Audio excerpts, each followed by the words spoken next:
I'd like to welcome you to another conversation about art. My name is Alan Constant, and I'm here with Paul Rowland. We're both members of Instagram, and we met Michael Shemchuk on Instagram, and we invited him to speak to us. So today we're going to be speaking to Shem about his artwork. And so now I'd like to introduce you to Michael Shemchuk, known as Shem. Welcome, Shem. Great to be here. Thanks for inviting me. Glad to have you with us. I wanted to start by asking you to tell us about your journey as an artist. How long have you been involved in art, and did you study art in school? Those kind of things we'd like to know about. Yes, I did. I did go to art school. I went to the Academy of Art in San Francisco, and I studied photography. I wasn't sure what kind of artist I was going to be at that point. And when I graduated, I moved to New York City and worked in the fashion photography world. So I had a kind of an idea about composition and that sort of thing through the viewfinder. And I worked a little bit with other photographers. So then I got married. We started this faux finish business together. We both had sort of house painting backgrounds, if that means anything, and applied arts, I guess, backgrounds. And so we started this business together, and it was very creative. We made a success of it. We worked in a lot of different situations: commercial, restaurants, private homes. We worked for designers, we worked for architects, and it was all about creating painted surfaces. And so then I built this studio that I'm sitting in and started to apply the same sort of techniques that I applied when I was doing my applied finishes. I sold some work. I realized that it gave me confidence to continue to do the work that I had done as a finisher. It's once I got some sales and people were congratulating me, and it was all of that. So that's really where it started. So the faux finish business you did, it sounded like there's a direct line between that and like looking at the work behind you. I assume it's very similar. The faux finishes you did, were they like a lot of texture and that kind of thing? Yeah, exactly. I almost transferred I transferred the exact same process, materials that we were working on. So I really had a lot of confidence. I've been doing this stuff on walls and floors and what have you. So it was stable. It was even archival to some degree. And so it wasn't a stretch for me. It was a seamless segue into just doing it on panel. And once I realized, well, the composition it doesn't come easy to me, but it's part of who I am. And the same with color. Once we got out of the faux finish business, we became color consultants. I only work on intuition, and that's how I've gone through with my work. I'm very fortunate that I realized that, and I was able to make a living as an artist. So when I started to try to do something different, which was adding paper, I decided I wanted to work in paper. I just started gluing paper onto my panels. I've only worked on panels. I've never worked on canvas. I made that transition. It wasn't easy. It took about 3 years before I got my sea legs with the new work, the paper and the paint. And I started doing large work with that. About 2017, for 2016, I fell into this thing where someone asked me to teach a workshop. So I did this very small, tiny workshop in San Jose, California. And to my surprise, people liked it. I just really enjoyed the whole teaching process. I was teaching just what I know. I'm not teaching anything that I don't know. And I only know it because I taught myself. I'm all self-taught. So I started teaching.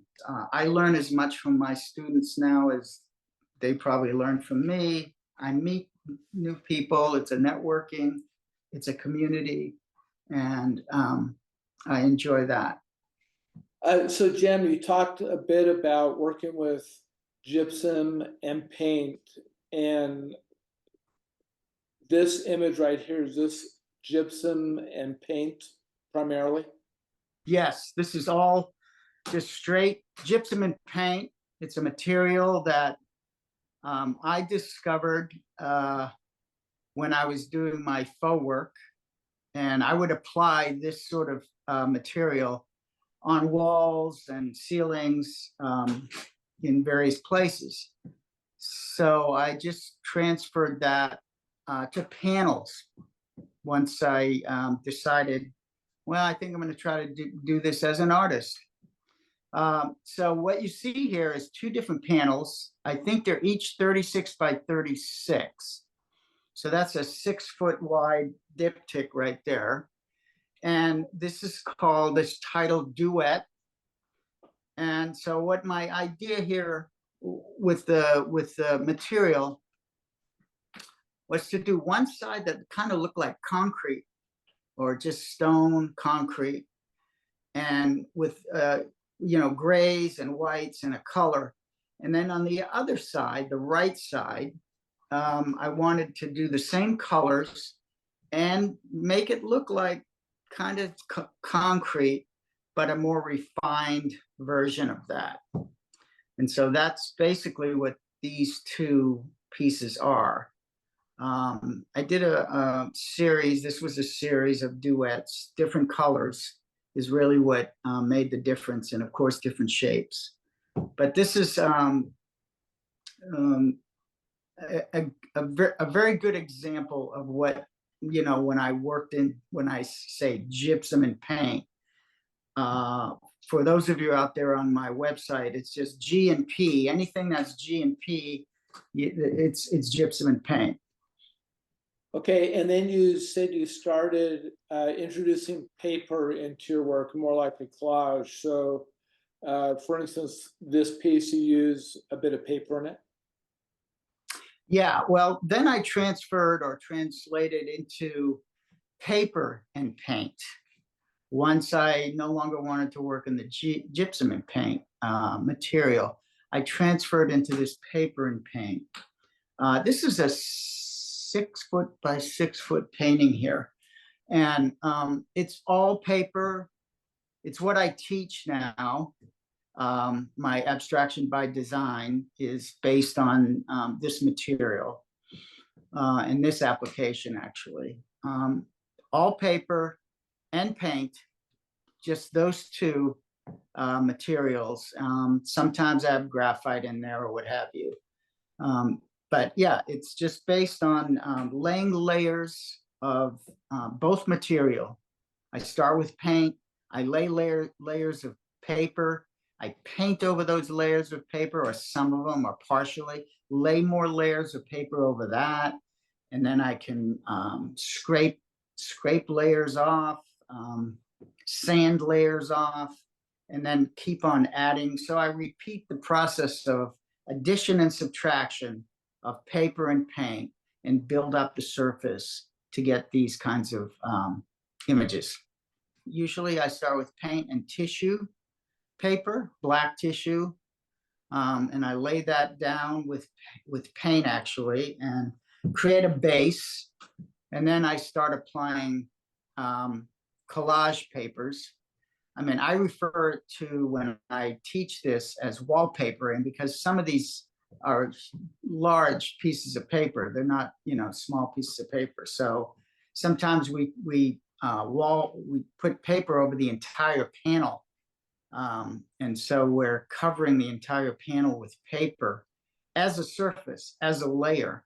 And then we may paint on top of that and add more paint or what have you. But the beginning layer is paint, and then we collage over that. And in this piece, it looks like it's a lot of paper. I mean, it seems like it's quite a journey from doing pieces that look like concrete to doing pieces that are mostly paper.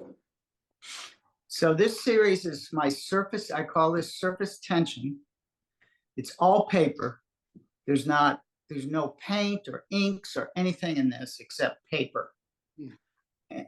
And the way I apply this is I have a master sheet, which is the white sheet underneath. And then I apply tissue paper or papers that bleed. They bleed their color when you get them wet. And so I apply certain tissues and paper that, you know, leaches its color out when it gets wet. And I wet it on top of that white sheet of paper. I wet it. I put some pressure on it, and I leave it for sometimes 24 hours. I come back, it's all dry. I lift up the papers, and then I might repeat that process again. So what I'm creating at first is almost like watercolors, but it's just the color that's bleeding out of the paper. Once that's all dry, I iron it down because it always wrinkles when it gets wet. Paper does that. Smooth it out, and then I collage over it. So in this instance, the black is collage. The gray under that black is paper bleed. That's what bled from that same black tissue. That's the color that came out of it. The beige color, one side is, let's see, the beige, right in the middle, that sort of darker beige, that's collage, but the lighter beige on the right is color bleed. It's what bled from the paper that was there. So I'm working with sort of like, we call it I guess a wash or a watercolor. That's all paper. That's the same thing. That one. Yes, that's all just bleed and collage. So the colors that you see there are the beige color and that sort of dark blue green. That's the paper bleed, and then the blacks are collaged on top of it. All paper. Shem, you seem to work in a variety of colors here, things you're laying on, things you're letting bleed through.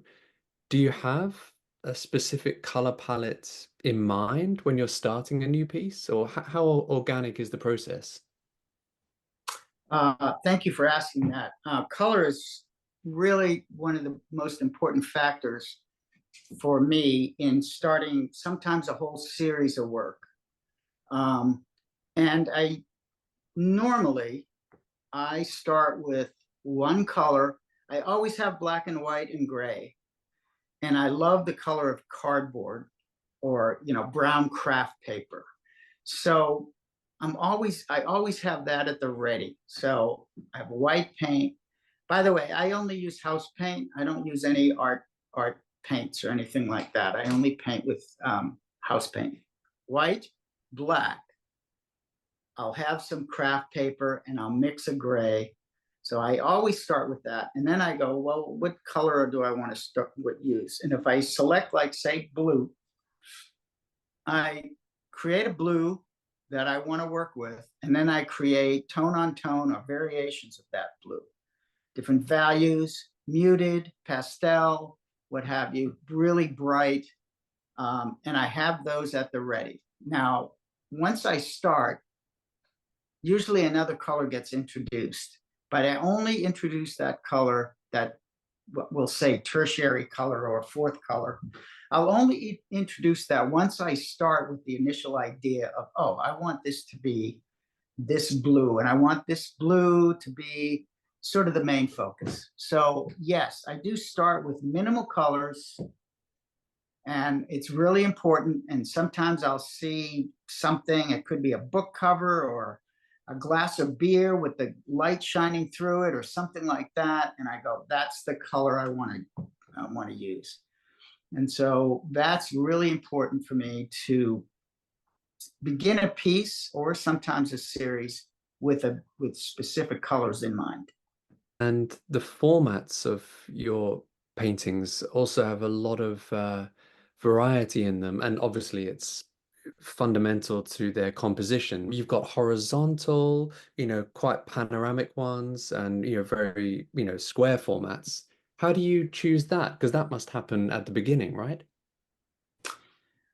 Yes. Sometimes it's a commission, and that'll determine, a size and if it's size specific. But when I first started off, I started very small, and I like to paint small, meaning, I don't know, 16 by 16 inch squares. That is a very comfortable size for me. I think 30 by 30, maybe 30 by 36 square is like the most comfortable for me. I love the square. But when I started to paint, like really, I got to go big. I got to paint big. So I would, big squares are fine, but I would start to paint rectangles like 48 inches by 70 inches or 48 inches by 65 inches. And so I started to paint that way with those sort of formats. I wasn't comfortable with them, but I was challenged and I accepted that challenge. So this is 40 by 8 feet. Yeah, 40 inches by 8 feet. 96 inches. So this is big for me. And I was really experimenting on this piece. And once I finished it, I loved this work.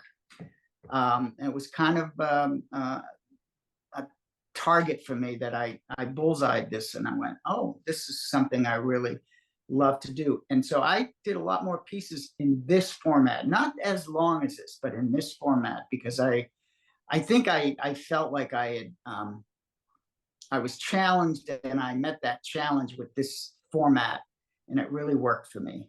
So square, though, I have to admit, square is my format. And I think that's because when I was a photographer, I shot a lot with a Hasselblad, which is a square format camera.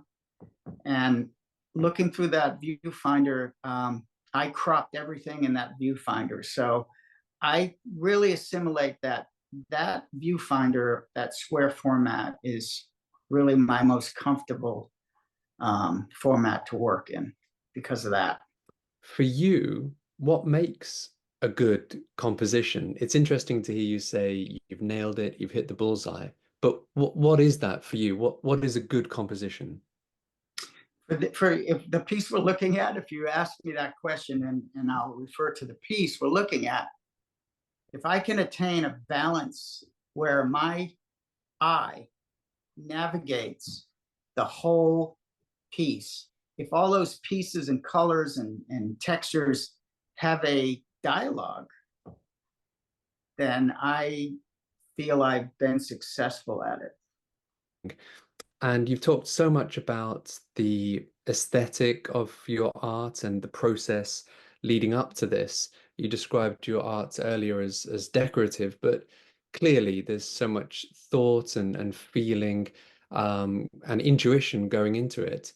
Can we talk a little bit about some of the themes or ideas that are in your art? What do you think you're doing at a kind of a deeper level? I have to tell you how I explain it to my students, artists that I'm teaching, is that I am strictly a visual artist. I, if somehow, I tell the story of an emotion or something like that, it's not something by design. It's something that just happens. Composition and color is what I do. So I don't try to fight that by saying, I could paint, a Valentine's Day painting that's red, and say, okay, I'm kind of theming something. Yes, I can do that. And that's probably as deep as I'm going to go. I mean, I could look at a concrete wall that has little stuff on it and go, man, that's a painting for me. I can't explain why I feel that, but that would be, I would get almost emotional with that wall. And so now I want to somehow paint that feeling that I'm feeling as I'm looking at that wall. And so that's really about as deep as I can get with putting a feeling or something into my work.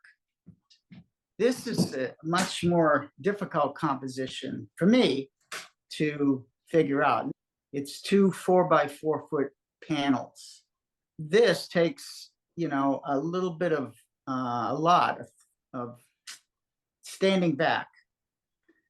But what's interesting about this work, if you see where those white lines are and where they end up, so the one on the left, it's got that sort of right angle and it goes all the way to the bottom, and then there's that texture down there. That's all peeled. That texture is underneath the black. That's not put on top. That's peeled off. So that's what I'm really, really into at this stage of my artistic career. Is I'm trying to figure out ways to remove segments or local areas of my work as a design element, and not knowing completely what's underneath there. So I want to. It's not random, but it's kind of controlled randomness, I guess, where I lay out where I want to peel after I do all this other stuff. The black's not on there, the white's not on there, nothing's on there, and then I put various papers and paint underneath, and then cover it up, knowing that I'm going to be removing certain areas. So this composition is a lot more difficult and challenging, I should say. And how I start, I have an idea. Usually I have the black shape in my mind, and I have the white shape. They always change when I start. They either get bigger or smaller, but I start with, I'm going to put that shape on there, and that white shape. And then on these two, I thought the white shape was just going to be white with maybe a little texture, but then I rubbed some sort of a wash in there, and I get that sort of gray, soft texture in there, and I really liked it. And so I did it to the other one. And so that's kind of what the process dictates. And then all the other stuff kind of falls in place as the process begins. So you're talking a bit about tearing off and washing and bleeding and all this. Are you constantly trying new techniques and come up with new ideas of how to achieve your effects? And can you talk a little about the tools that you use when you paint? Yeah, I do try. I do experiment with new things, but I have a little secret for you. My students, I learn more stuff from them, new techniques, than I could ever know. So I thank all my students that are out there, if they're listening or watching. I learn a lot from you guys, and then I apply some of those techniques. The tools I normally use, I have a 6-inch broad knife, which is kind of a sheetrock joint knife. I use that exclusively on my work. Just chip brushes. I use scrubbers, sponges, sandpaper, some other little scrapers that I use. But I don't approach it. I'm a mixed media artist. I'm not a painter. I paint with house paint, and I don't really use that many colors. I mix my colors with dry or wet pigments. Sometimes I spend a lot of time mixing colors. So color, I guess you could call that a tool. because it's something I sometimes won't start a piece until I get the exact color mix that I want. So yeah, broad knives, chip brushes, sandpaper, sponges with scrubbers. Those are my tools. How do you ever know that a piece is finished? And is a piece ever finished for you? Great question as well. I think, that's the eye of the beholder, or the eye of the maker. And for me, sometimes it's finished, but then it isn't. Then I go back to it, or I don't send it out or anything, and then I'll look at it a month later and go, well, wait a minute, I need to put that little, or I need to take that away or something. So, I think sometimes time has something to do with, whether the piece is finished or was finished too soon or whatever. Yeah, there are pieces I go, okay, I like what we're looking at here. Yeah, I finally said, okay, there's just enough. There's not too much, and there's just enough, or there's not too little. I think this has got a good balance to it, especially when they're put together. Now, I've also, with my work, you can then take this diptych and take the right one and move it over to the left side. So now you got a big black void in between two white spaces. And I'll do that as well. And sometimes the collector will do that. They'll ask me, can I move this around? So is it finished? Yeah. But with abstract art, you can, revolve it, move it around, do a 190 or a 180 on it or whatever. And sometimes things get revealed that, no, it's finished now, like that way. So, yeah.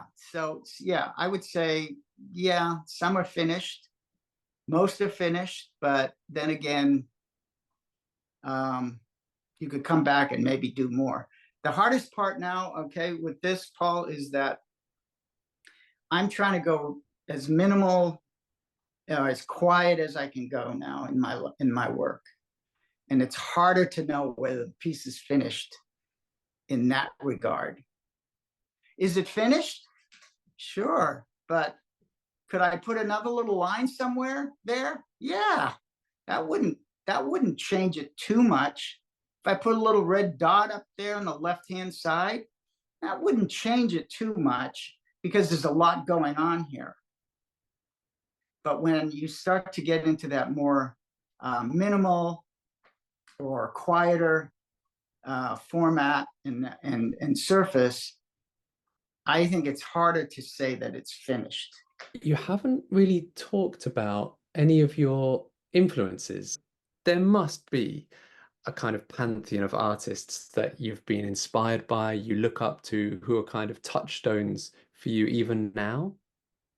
More than a pantheon, a plethora of artists and what I call visual triggers. These are images that I shoot with my camera, with my phone, when I travel, or just when I'm out and about. And these things, these visuals are great influences for me. Artists wise, Ellsworth Kelly is just a must for me. That's Ellsworth Kelly to me, early Ellsworth Kelly. In fact, I was looking at that.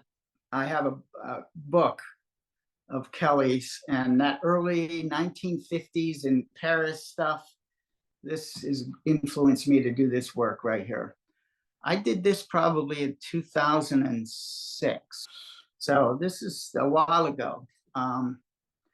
Ellsworth Kelly, Gordon Moore, I really love his work. Kyle Fonseca. Those are the three really main artists for me. What is the role of photography in you creating your art now? When I went to art art school there in photography, one of the epiphanies in art school was art history class.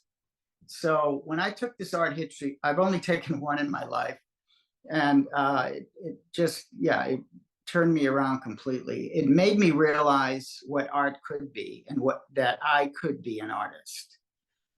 Just by, Ellsworth Kelly's a perfect example. When I saw his early work, I thought, wow, he's doing kind of what you see up there right now. He's doing that. He's just putting shapes and moving them around and creating a kind of dialogue, but also an asymmetrical pattern. I felt it. It was something I felt. Is this a collage pieces or paper-ness, or is this a GMP painting? GMP. Oh. All GMP. Hmm. Yeah, so you can get these just soft surfaces. I mean, I got to go back and do this kind of stuff, because now that I see it again, it's like, I was onto something, I think, back then. Yeah, it's that asymmetry, that sort of asymmetrical pattern. It has an elegance to it that I strive for. I strive for that elegance, I guess is the word, or I don't want to say sophistication, but I feel it has it's easy on the eye. Yeah, this is all GMP, and totally Ellsworth Kelly influenced this work here. Shem, just two last things for me. You talk about the focus on the surface of your artworks, which are beautiful and intriguing to me. However, a couple of them, some of the square formats, seem to have a line which almost represents a horizon line. And so my imagination starts to interpret other shapes and elements in the work as perhaps representational. Do you ever consider yourself as on the edge of representation, or are you purely an abstract artist? Like, how do you feel about that? You ask good questions, but sometimes they're tongue twisters for me. I do not consider myself representational at all, and I don't consider even attempting to do that. But I will say this, like any abstract art, when the viewer, not myself, I agree, yeah, I do have that horizon line. I put that in there sometimes, and I hate it when it's right in the middle, when it divides it. So it's always a little one way or the other, right? A 2/3 or a third or something like that. Yeah, I think that when the viewer sees the work, I do get, oh, that's a landscape, or that's an urban scape, or oh, I see a face, or I see an animal, or I see clouds, or whatever. I think for abstract art, to answer your question, Paul, is up to the viewer to interpret. And for me, I don't put horizon lines in there to create anything representational or whatever. Again, it's a visual thing for me. Sometimes I will have that horizon line in there, and it's black and orange. And then I look at it and go, I'm going to get rid of almost all that orange. And I just go over it with black. And I don't know why. It's just like, okay, maybe I have too many horizon lines or something going on. But it's a good question, because I think about the representational aspect of it. I have a lot of students when I teach that are representational artists, and they ask that question all the time. What do I do with your process with, I want to do portraits, or I do these kinds of things. I make, human images or animals or whatever. What do I do? I can't answer it. All I can say is, look, you've taken this class, and use it as a background or a backdrop for your work, or and try doing, try the technique, And then if it seems like it's going to work for you, then like I say, do half of. That's where the horizon comes in. Half of it can be, texture, and half of it can be smooth, and then you can put your figures, that kind of thing. So, yeah, I'm not representational, and I don't have that skill. It scares me. Okay, my last question refers to the quotation from Leonard Cohen, which I love and many artists love. There is a crack in everything. That's how the light gets in. At the risk of trying to probe too deep again about the deeper meaning of your work, how does that quotation relate to your work? Why do you use it in your artist statement? Well, the crack kind of represents the opening. Be aware of yourself that when that opening happens, you take advantage of that opening, whatever that is. That could be a gallery that wants you, that could be a path to take, that could be you painting and hitting the bullseye on one of your paintings. I call it the bullseye when you know you did it, right?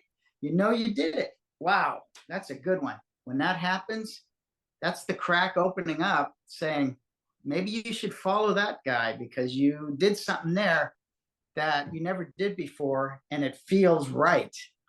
So for me, the crack does let the light in. It lets the information and the ideas in for you to either take that path. So that's what that means to me.